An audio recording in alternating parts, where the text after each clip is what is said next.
Mateus, capítulo 25, versículo 14. Mateus, Evangelho de Mateus, capítulo 25, versículo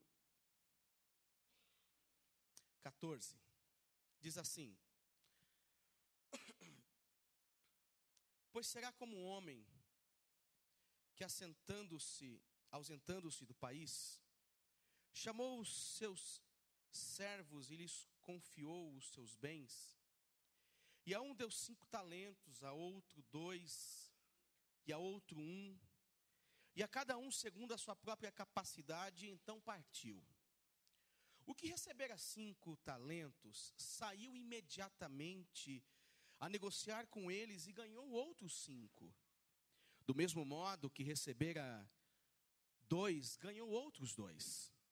Mas o que recebera 1, saindo, abriu uma cova e escondeu o dinheiro do seu senhor. Depois de muito tempo, voltou o senhor daqueles servos e ajustou contas com eles. Então, aproximando-se o que recebera 5 talentos, entregou outros 5, dizendo: Senhor, confiaste 5 talentos, eis aqui outros 5 talentos que ganhei. E disse o Senhor: muito bem, servo bom e fiel. Fostes fiel no pouco, sobre o muito te colocarei, entra no gozo do teu Senhor. E aproximando-se também o que recebera 2 talentos, disse: Senhor, 2 talentos me confiastes, aqui tem outros 2 que ganhei. E disse-lhe o Senhor: muito bem, servo bom e fiel. Fostes fiel no pouco, sobre o muito te colocarei, entra no gozo do teu Senhor. Chegando por fim o que recebera 1 talento, disse o Senhor: Senhor, sabendo que és homem severo, que ceifas onde não semeastes e ajuntas onde não espalhastes, receoso, escondi na terra o teu talento, e aqui tens o que é teu. Respondendo-lhe, porém, o Senhor disse-lhe: servo mau e negligente, sabias que ceifo onde não semeei e junto onde não espalhei?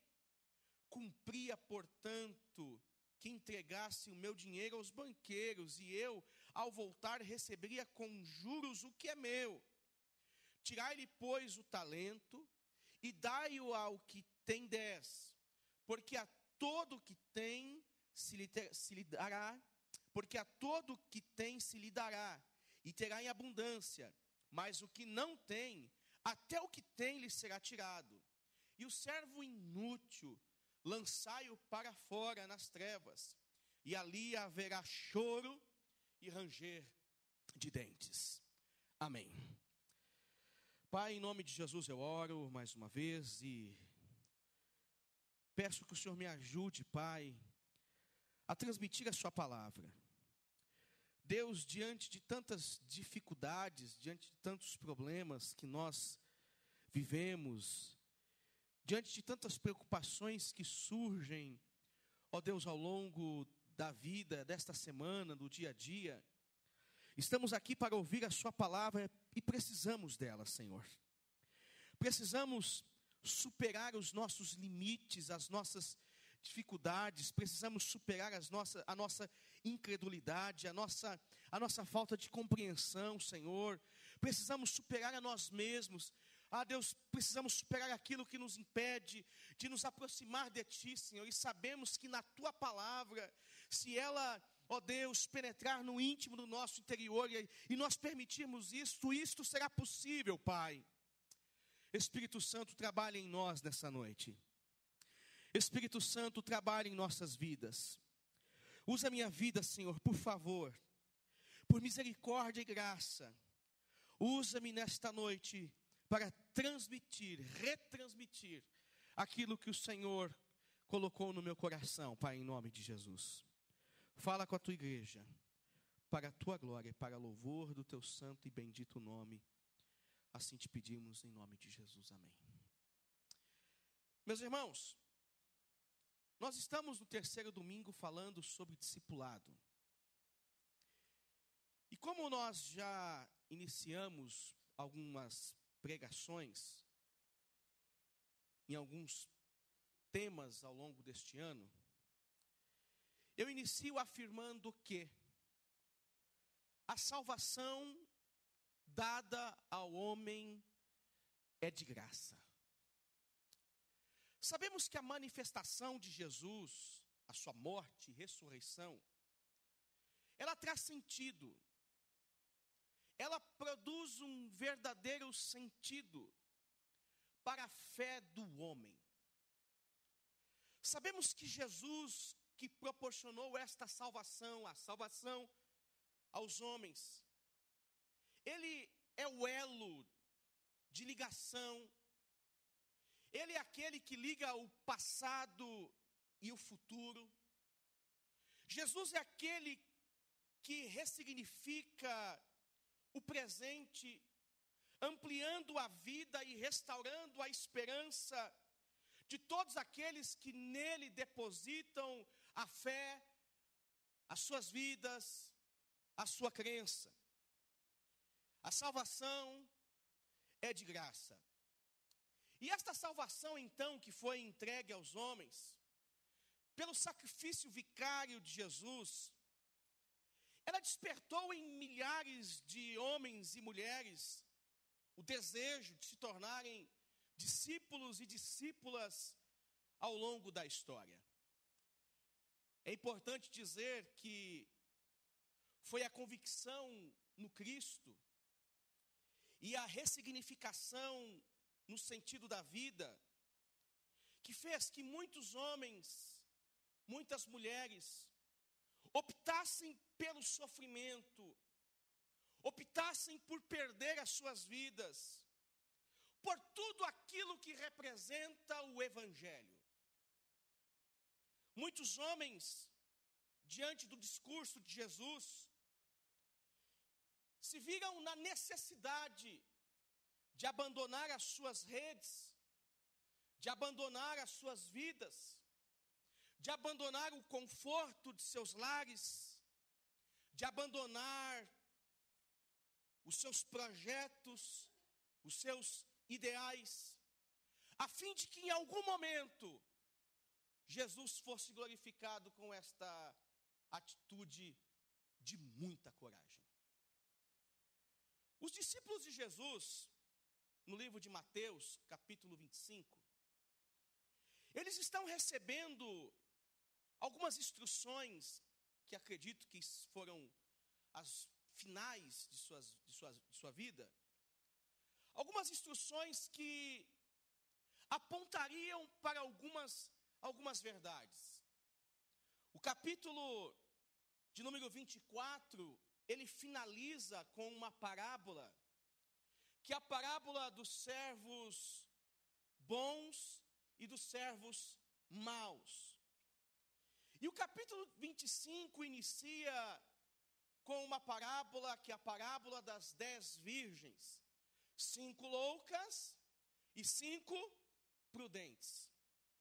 Mas é importante dizer e perceber aqui que existe uma essência nesse texto que poderíamos chamar uma essência moral nas parábolas tanto do servo bom e mau e na parábola das 10 virgens. Existe uma essência moral que compreende o serviço ao próximo. E essa essência moral está contida nesses textos. Além de ter uma essência moral, esses textos que Jesus apresenta anteriormente ao que nós lemos, é carregado de um aspecto pedagógico, porque estas duas parábolas apresentam que torna impossível o homem ou a mulher que pertence a um reino, o reino de Deus, ele não se envolver sistematicamente, gratuitamente, atentamente, profundamente com os participantes deste reino e com o próprio Senhor desse reino. Só que na parábola em questão, nós vamos tentar administrar esse texto, lendo ele ponto a ponto. E quero que você leia de novo alguns textos ao longo dessa pregação e acompanhe aí na sua Bíblia, não deixe ela fechada. O texto, versículo 14, começa assim: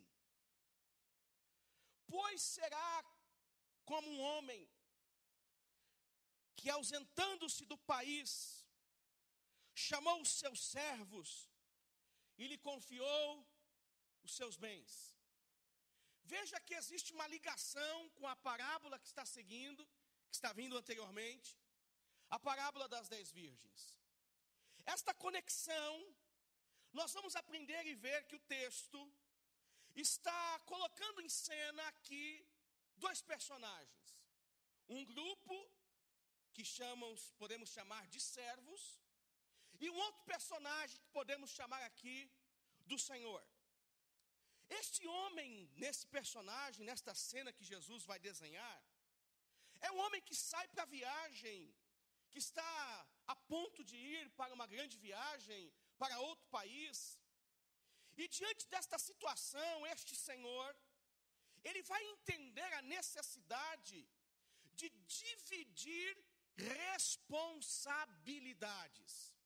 Ele vai sair de cena, ele vai deixar um grupo de homens e mulheres, talvez, no seu trabalho, aonde ele era proprietário. E ali este homem entende a importância de dividir responsabilidades. E no versículo 15, o texto vai dizer assim: a um deu 5 talentos, a outro 2, a outro 1, e cada um segundo a sua própria capacidade. E então, partiu. O Senhor deu as costas. Ele deixou todo mundo ali trabalhando. Ele deixou todo mundo ali com as suas funções. Ele dividiu as tarefas e se ausentou. Sumiu. Foi para um lugar que os seus servos não tinham ideia de como é ou o que é que ele estava ali de fato fazendo. Mas então nesta parábola, este Senhor que se ausenta, ele percebe a capacidade de alguns homens e mulheres e entrega a estes homens, a estas mulheres, coisas, algo, e aqui a Bíblia vai dizer como talento ou dinheiro. O Senhor entrega a eles aquilo que eles não possuíam. O que cada um possuía era apenas a capacidade. Mas o Senhor entra em cena, este Senhor, dando a eles talento, dando a eles dinheiro, dando a eles algo que sobre eles estava uma responsabilidade. Ao ponto desta responsabilidade ter que ser levada muito, muito a sério. A primeira coisa que nós devemos destacar aqui, nessa noite, é que estes servos nada possuíam, além da capacidade e boa vontade até aquele momento. Estes servos nada possuíam, além de capacidade e boa vontade até aquele momento. A segunda coisa que eu preciso destacar aqui é que o Senhor dá aquilo que por si só eles não eram capazes de ter. Eles não tinham condições de adquirir coisa alguma se não fosse dada pelo Senhor. Aqui eu penso e percebo que somos nós. Nenhum de nós, sem Cristo, somos capazes de multiplicar valores eternos em nossas vidas. Nenhum de nós, nenhum homem, nenhum de vocês que estão aqui nessa noite, são capazes de multiplicar alguma coisa em vocês porque em vocês não existe nada a não ser a boa vontade, a não ser a capacidade de querer realizar alguma coisa nessa vida. Nenhum de vocês possui matéria-prima para reproduzir ou multiplicar alguma coisa. Nenhum de vocês é detentor de matéria-prima para gerar multiplicação.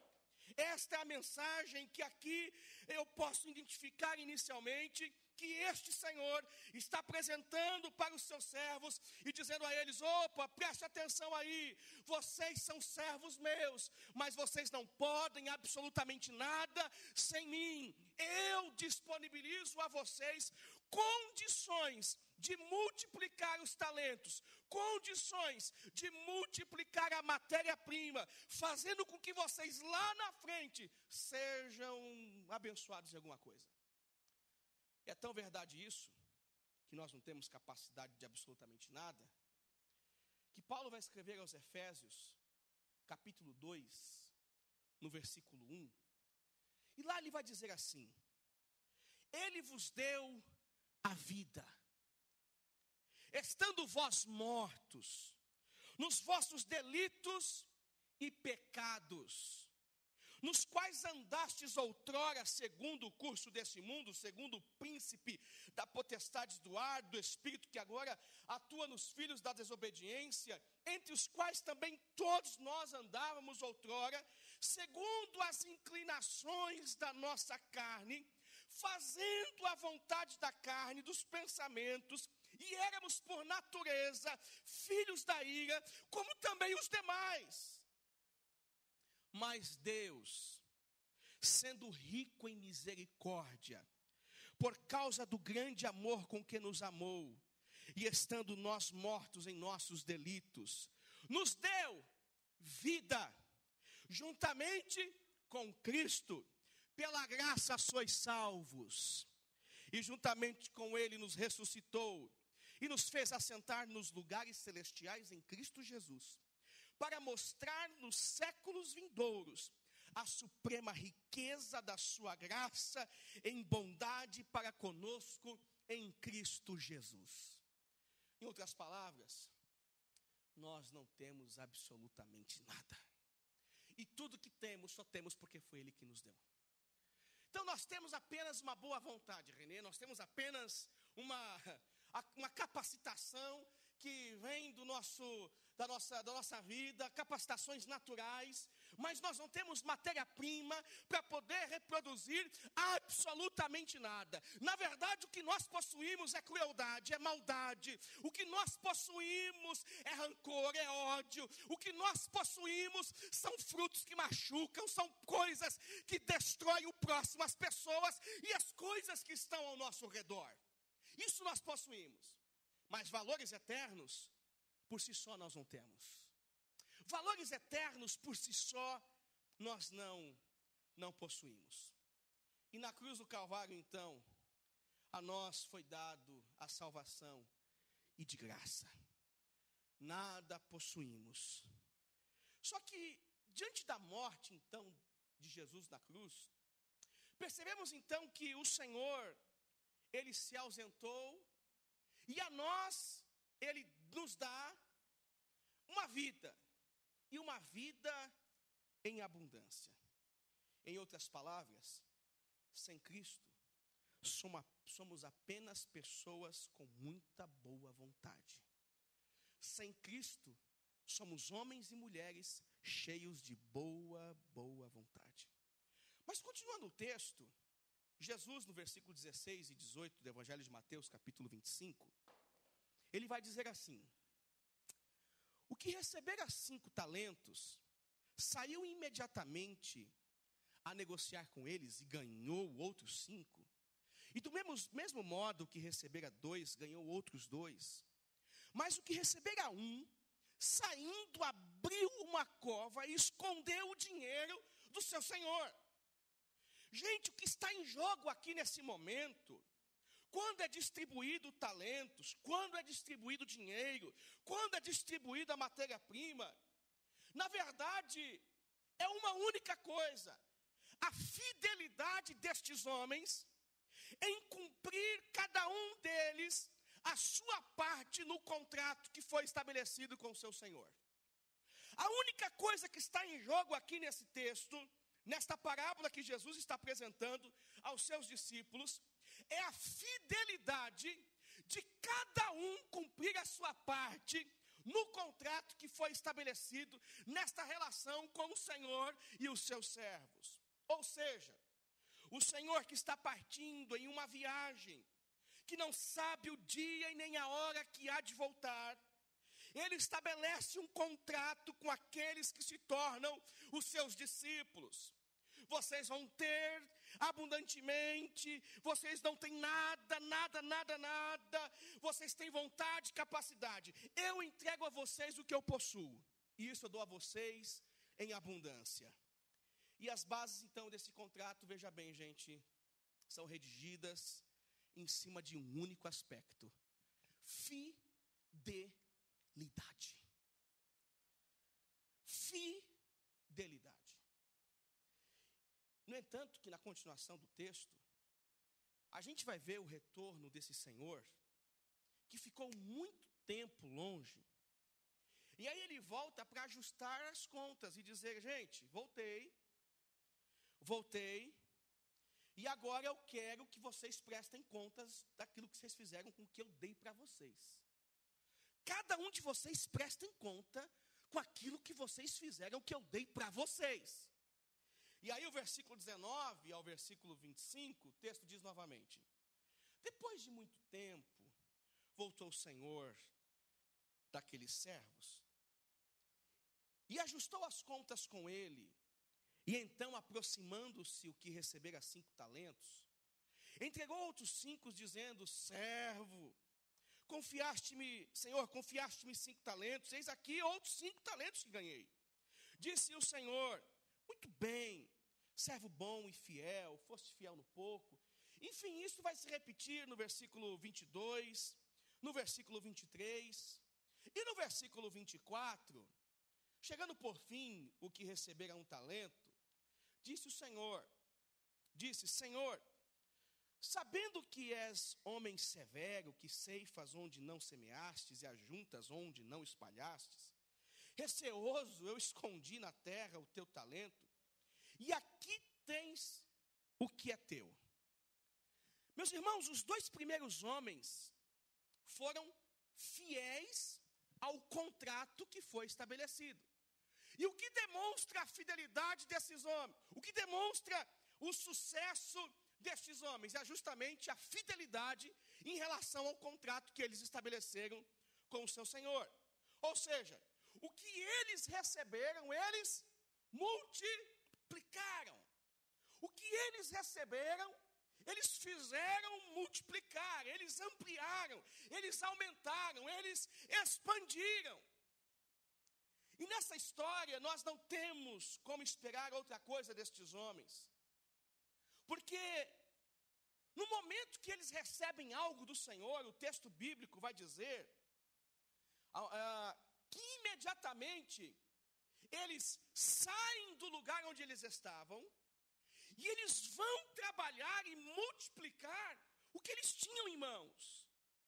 Eles não ficaram pensando na morte da bezerra, eles não titubearam, eles não pararam diante das dificuldades da vida, diante das possibilidades da perda, do roubo, de serem assaltados. Eles não tiveram medo, eles tinham apenas uma coisa: a convicção de que o Senhor estava estabelecendo um contrato, e a única forma de cumprir com esse contrato era exercendo a fidelidade ao contrato.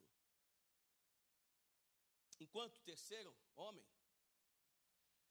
analisou os riscos de carregar dinheiro, os riscos de andar com aqueles valores. Imagine eles andando ali nas periferias de Jerusalém,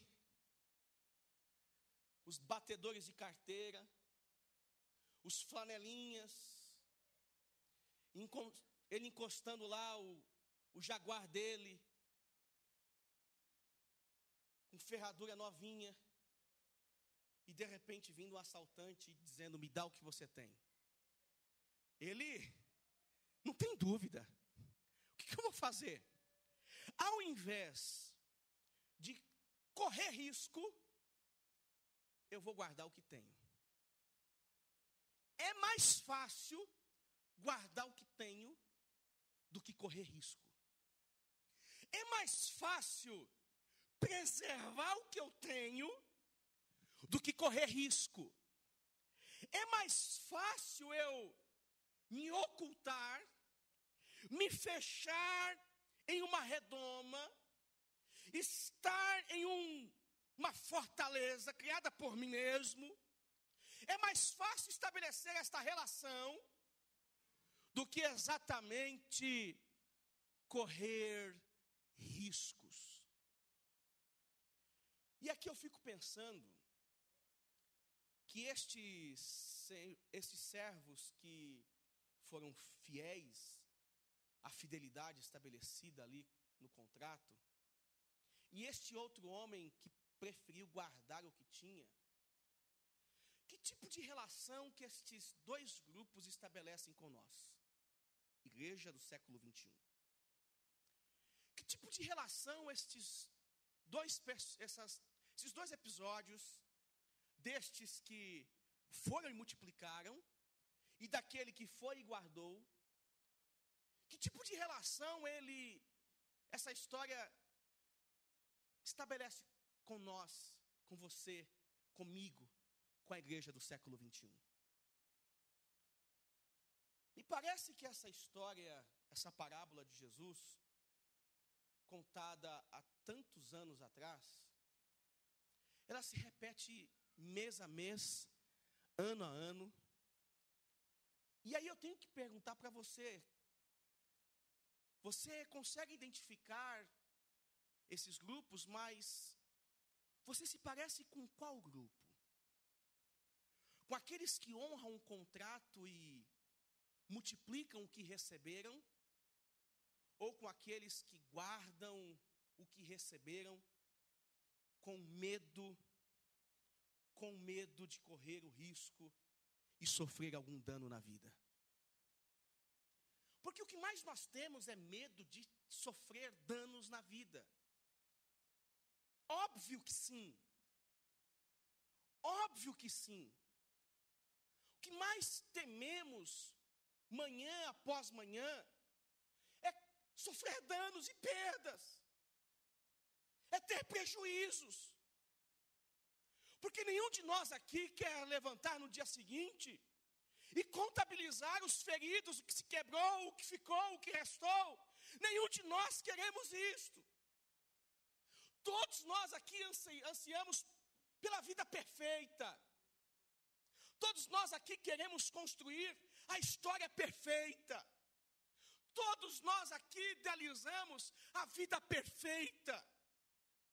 Todos nós, sem exceção de nenhum dos irmãos. Você idealiza o trabalho perfeito, o casamento perfeito, o passeio perfeito, o gasto perfeito. Você idealiza todas as coisas com perfeição. Mas o fato é que isso só é consequência do desejo que nós temos de não sofrer em nenhum aspecto da vida. É legítimo isso? Claro que é. É correto isso? Claro que é. A pergunta é possível isso? Claro que não. A pergunta é, o que eu idealizo, o que eu sonho, é possível? Claro que não.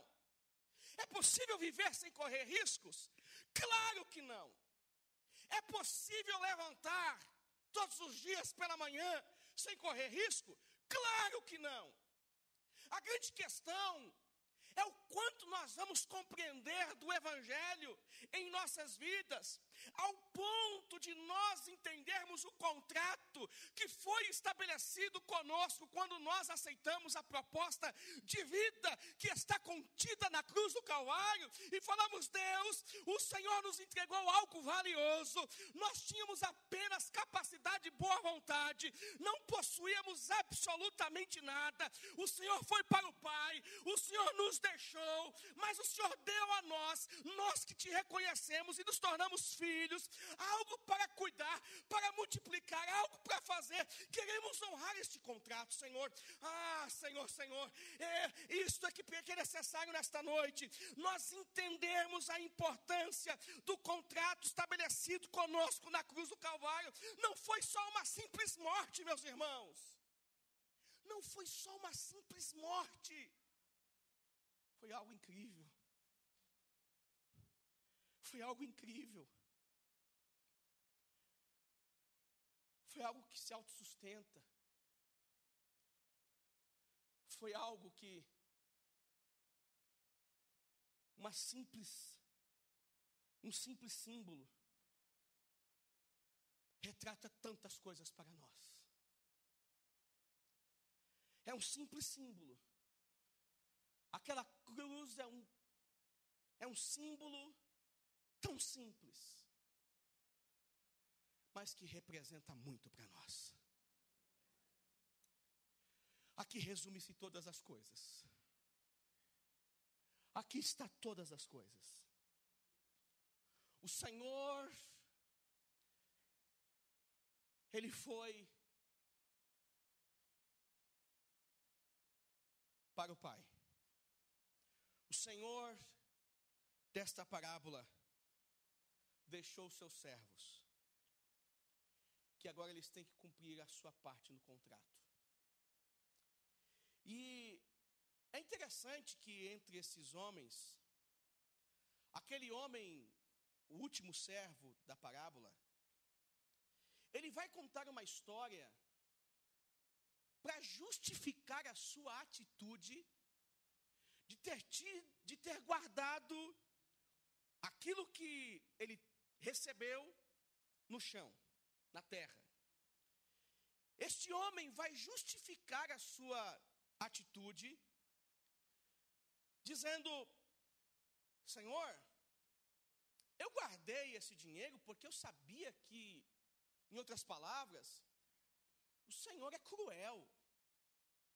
Você extorque realmente as pessoas. Você cobra resultado. E já sabendo do seu jeito de ser, que na verdade ele está criando aqui uma história, esse personagem, eu vou legitimar a minha atitude, dizendo que o que eu tinha na verdade era medo. Eu não multipliquei o que eu recebi porque eu tinha medo. Eu não multipliquei aquilo que veio em minhas mãos, porque eu tive medo. Medo de avançar. Medo do Senhor. O Senhor é muito cruel. O Senhor beira a injustiça com tanta crueldade. E Ele vai criar uma história aqui para legitimar a sua atitude de enterrar aquele talento, aquele dinheiro, aquela matéria-prima na terra. Eu me pergunto, ao longo da vida, quantas justificativas você e eu, a gente vem dando ao Senhor,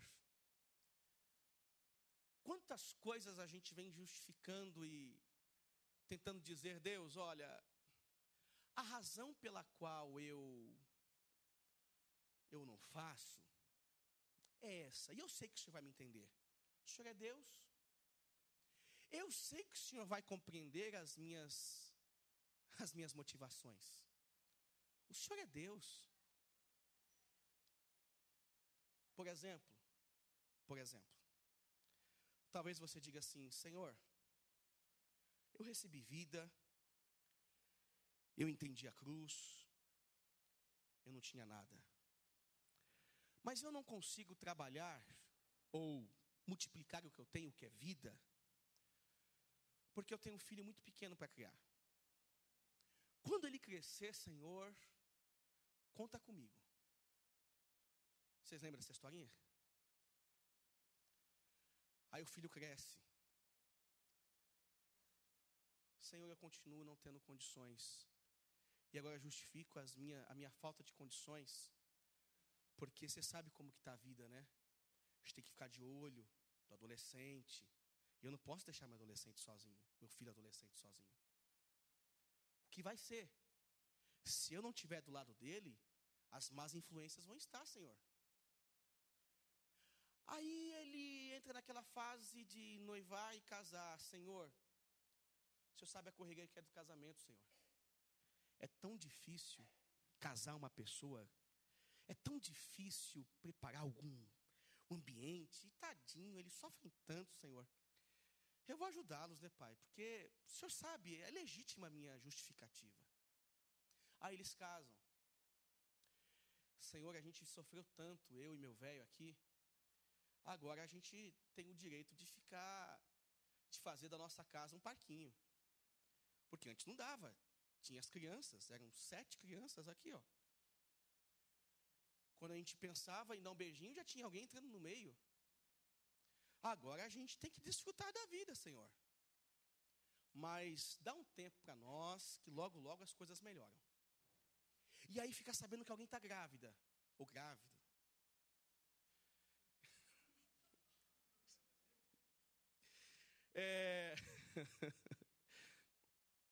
E aí, de repente, esta pessoa que está grávida, Senhor, agora eu tenho que cuidar do neto que vai vir, né? Eu vou ter que ficar com ela.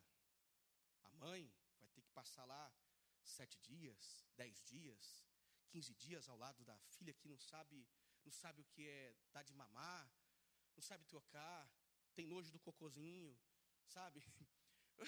Vou ter que fazer alguma coisa, Senhor. Eu tenho que ajudar meu netinho. Aí quando você vê, a vida passou, e você já está com artrose, com artrite, com bico de papagaio, com bico de urubu, com bico de gavião. Você já sofre de todas as coisas. E quando você se deu conta, você já não consegue fazer quase nada sozinho. Quais justificativas que na sua ótica e na ótica da vida são legítimas? Quais justificativas que estão legitimando a sua falta de fidelidade com um contrato que foi estabelecido na cruz do Calvário?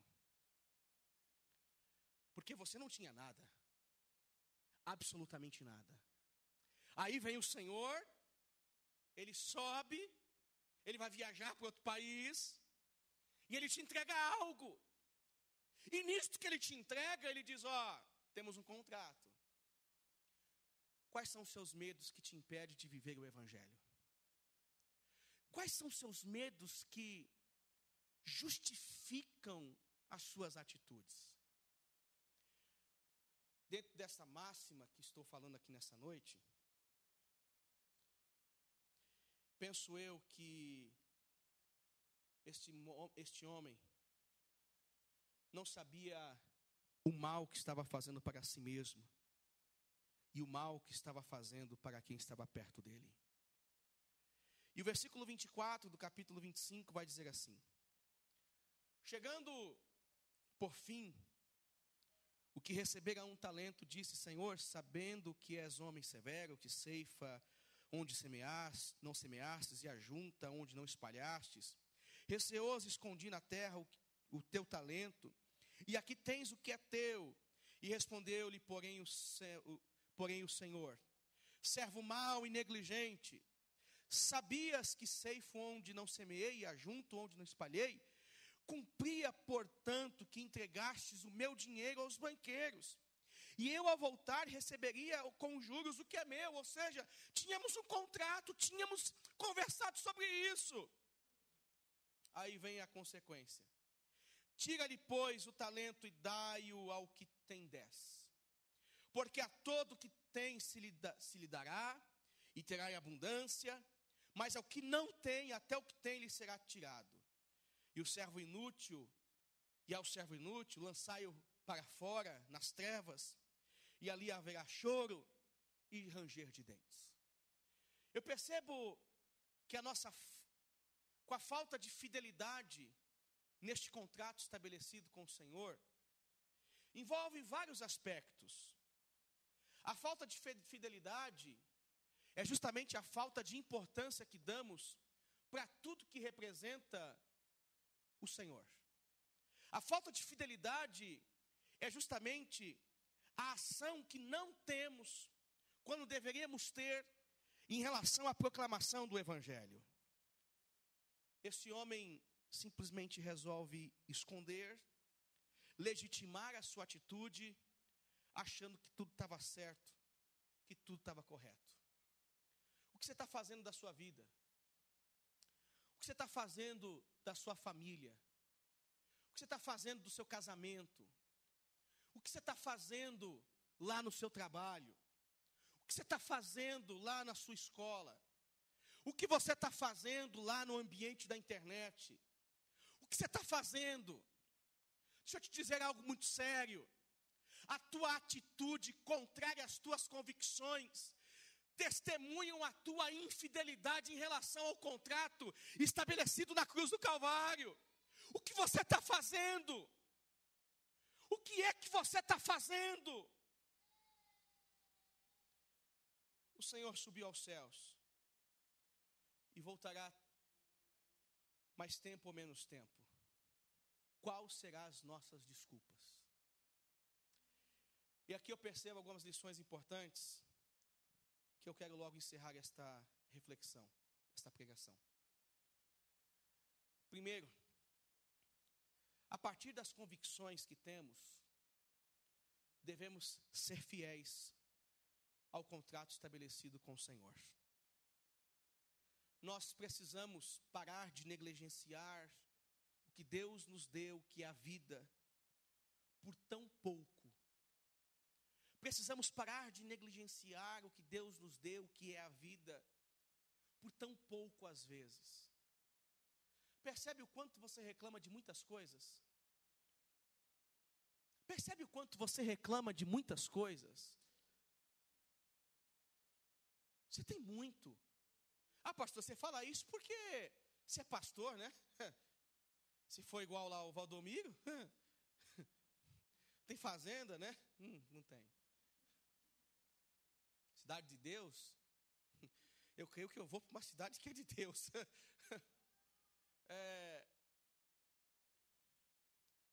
O que você está fazendo com a sua vida? Pergunta para essa pessoa que está do seu lado, o que você está fazendo com a sua vida?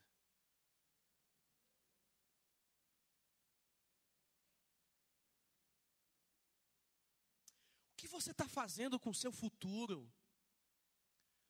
O que você está fazendo no dia de hoje? O que é que você está fazendo, deixando de acreditar na vida?